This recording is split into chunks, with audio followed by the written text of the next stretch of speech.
To Ed Kindall, who is the chairman of the Metropolitan Davidson County Board of Education. And let me continue our conversation from last time, before the break, Mr. Kindall. I think you were telling us the new additions to what has been the old traditional desegregation plan for the Metropolitan Davidson County area.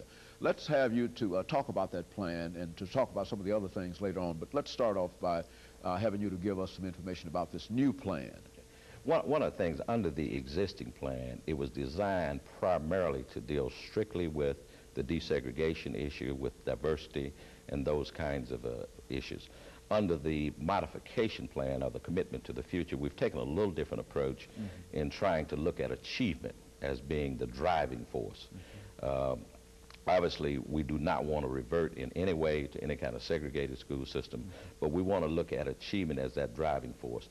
That's why we have implemented, or we're talking about implementing, enhanced schools. This would place elementary schools within the inner city where you would have enhanced resources for the kids who live there. It would also obviously be open schools for kids to come from other parts of the city, similar to our magnet school program. The middle school program, by placing those in a periphery that are equally accessible to the inner city of the black community, African-American community, and the white community, we believe makes more sense than the kind of situation we have now where we're busing kids across lines, even across zones. We're also talking about having what we call contiguous zones rather than the non-contiguous zones, where we can well define what a zone looks like, or a cluster. Therefore, parents would know when their kids enter school, the schools that they would go to throughout their career, 12-year career, and they would not have any doubt about that. And they would know also that they would only go to 3 schools. Now, as I said earlier, we have kids going to 4 and sometimes even 5 schools, depending on the particular zone that they live in. So we believe from an achievement standpoint of view that this certainly will have its benefits.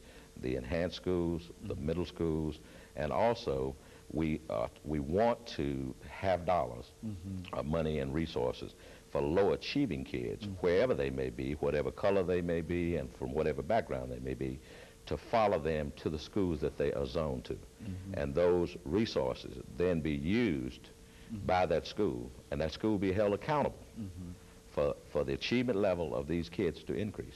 And so what we're saying is that people who often complain about money that has been spent on busing will now find that there will be less busing, but it won't be a cheaper operation, because the money that you're now directing from busing, you're now sending it back into the schools themselves under what you call your enhanced program. Yeah, that's a pretty good analogy of it, but one thing I want to make clear, there are a lot of people who believe that we spend an enormous amount of money on busing for the purpose of desegregation. Only a very small portion of the transportation money, because we provide transportation by state law to any